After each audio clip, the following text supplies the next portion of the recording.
नमस्कार, मैं हूं रविंद्र जैन और आप देखना शुरू कर चुके हैं सबकी खबर। मध्य प्रदेश में पत्रकारिता का सबसे बड़ा विश्वविद्यालय पंडित माखनलाल चतुर्वेदी पत्रकारिता विश्वविद्यालय है और इसके कुलगुरु हैं मध्य प्रदेश के वरिष्ठ पत्रकार विजय मनोहर तिवारी। वे दैनिक भास्कर जैसे बड़े समाचार पत्र के बड़े पत्रकार रहे हैं। वे मध्य प्रदेश में सूचना आयुक्त रहे हैं और फिलहाल मध्य प्रदेश पत्रकारिता विश्वविद्यालय के कुलगुरु हैं।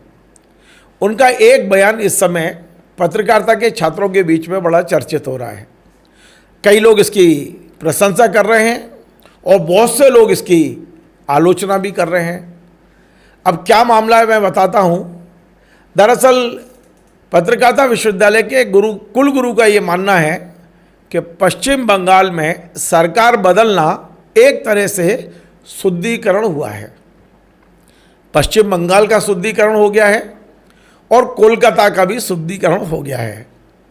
दरअसल ये बात उन्होंने किस संदर्भ में कही वो भी मैं आपको बता दूं कि पिछले 3 दिन से भोपाल के भारत भवन में पत्रकारिता विश्वविद्यालय और संस्कृति विभाग मिलकर एक आयोजन कर रहे थे और ये आयोजन था हिंदी का देश का पहला समाचार पत्र उद्दंड मार्तंड का जो 200 साल पूरे हुए हैं इसके प्रकाशन के, उस अवसर पर 3 दिन का आयोजन भारत भवन में था।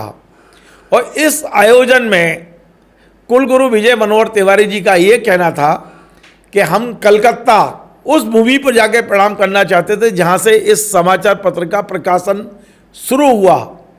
30 मई 1826 में शुरू हुआ और वहाँ प्रणाम करना चाहते थे, लेकिन अब इस आयोजन के बाद वहाँ जाएंगे और ये संयोग है कि पश्चिम बंगाल और कोलकाता की जनता ने वहाँ का शुद्धिकरण कर दिया है। यानी सरकार बदलना उस राज्य का शुद्धिकरण है और शहर का शुद्धिकरण है। आगे बढ़ने से पहले मैं कुलगुरु जी का ये बयान सुनवा दूँ, फिर बताऊँगा कि किस तरह से लोग प्रतिक्रियाएँ दे रहे हैं। ये सुन लीजिए। का सबसे पहला एपिसोड, पहला संस्करण प्रणाम उदंत मार्तंड का कलकत्ता में जाकर इस अखबार की जन्मभूमि को प्रणाम करने का प्लान किया था, उसकी योजना थी। नियति को शायद ये स्वीकार था कि पहले कलकत्ता और बंगाल की भूमि का शुद्धिकरण हो, उसके बाद हम प्रणाम करने के लिए उदंत मार्तंड को वहां पहुंचे। तो बंगाल के नागरिकों ने यह कार्य संपन्न कर दिया है।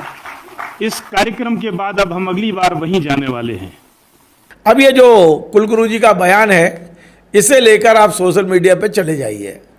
इसी विश्वविद्यालय के एक नहीं सैकड़ों छात्र लिख रहे हैं ये बात ठीक नहीं है। लोग ये कह रहे हैं कि कुलगुरु जी को पार्टी नहीं बनना चाहिए। एक राजनीतिक दल हटके दूसरे राजनीतिक दल की सरकार आ जाना शुद्धिकरण नहीं होता है। बहुत सारी चीज़ें चल रही है सोशल मीडिया पर, लेकिन आज ये प्रोग्राम दिखाने का उद्देश्य सिर्फ इतना है कि पत्रकारिता के छात्र खुद तय करें कि कुलगुरु जी का ये बयान उचित है या नहीं। मुझे इंतजार रहेगा कमेंट में। मैं चाहता हूं कि आपकी भी राय मुझे मिले कि ये जो कुलगुरु जी ने बयान दिया है, छोटा सा बयान है कि कलकत्ते में पश्चिम बंगाल में टीएमसी की सरकार हटी, बीजेपी की सरकार बनी और हमारे कुलपति जी कुलगुरु जी मान रहे हैं कि वहाँ शुद्धिकरण हो गया है। मैं कोई टिप्पणी अपनी ओर से नहीं कर रहा हूँ, अब आप पर छोड़ रहा हूँ। आप बताइए क्या कुलगुरु जी का ये बयान उचित है, इसकी तारीफ की जाए या कुलगुरु जी को कहा जाए कि आप तो पत्रकारिता के कुलगुरु हैं, आपको तो तटस्थ रहना है, ना इधर ना उधर। फिलहाल आपकी प्रतिक्रिया का इंतजार रहेगा। नमस्कार।